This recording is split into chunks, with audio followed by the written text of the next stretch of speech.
Angin baru di Cina. Perkembangan pembangunan di Cina. Perkembangan pembangunan di Cina dilatar belakangi oleh beberapa faktor ekonomi dan industri. Ada banyak faktor yang mendukung melesatnya perekonomian Cina dalam periode yang lebih singkat dibandingkan negara lainnya.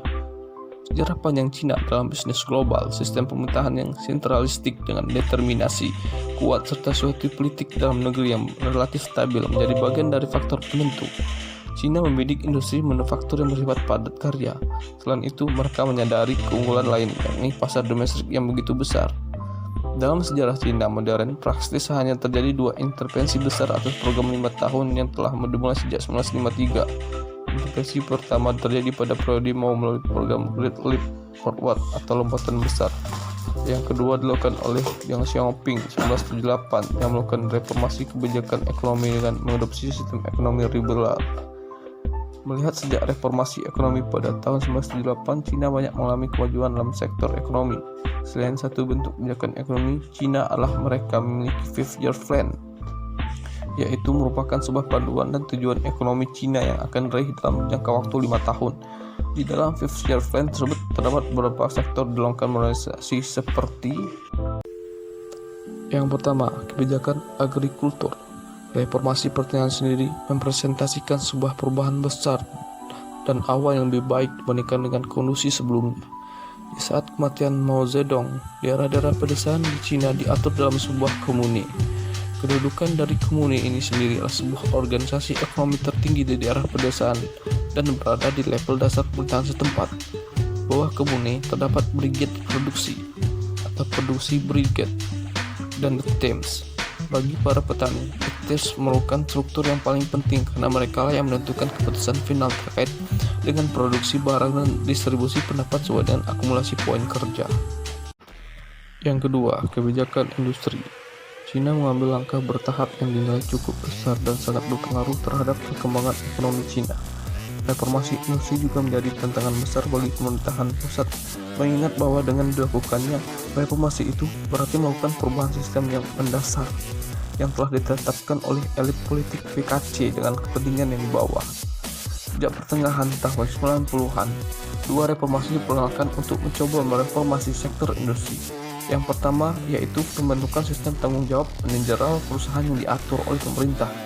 Yang kedua adalah memperketat hambatan anggaran dengan mengendalikan pinjaman bank.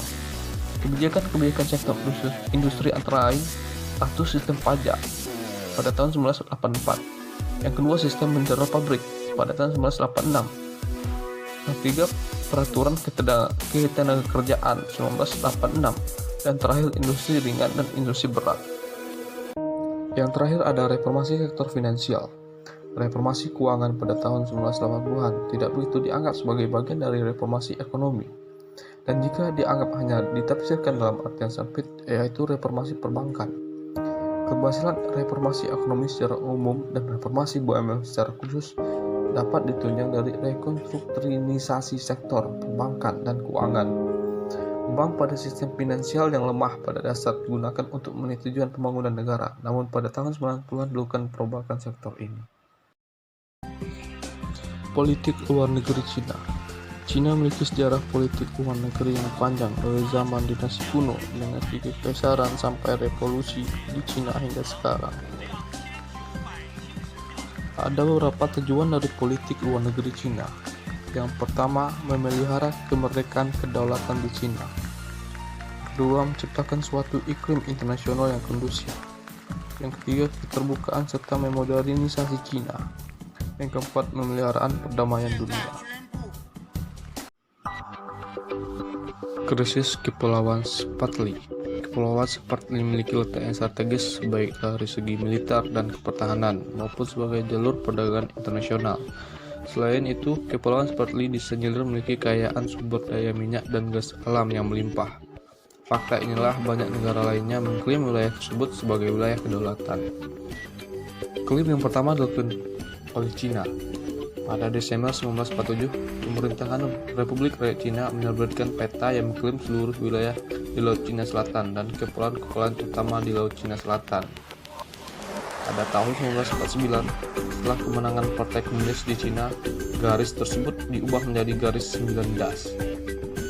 Pada tanggal 25 Februari 1992, Republik Rakyat Cina memasukkan Kepulauan Spratly ke dalam Undang-Undang Maritim Mereka de jure. Pada September 1996, Republik Rakyat Cina kembali menunjukkan ambisinya untuk memasukkan kepulauan ini ke dalam wilayah maritim mereka. Dengan adanya klaim tersebut, aktivitas Republik Rakyat Cina menimbulkan ketegangan dengan negara lain yang berbatasan langsung dengan wilayah yang diklaim.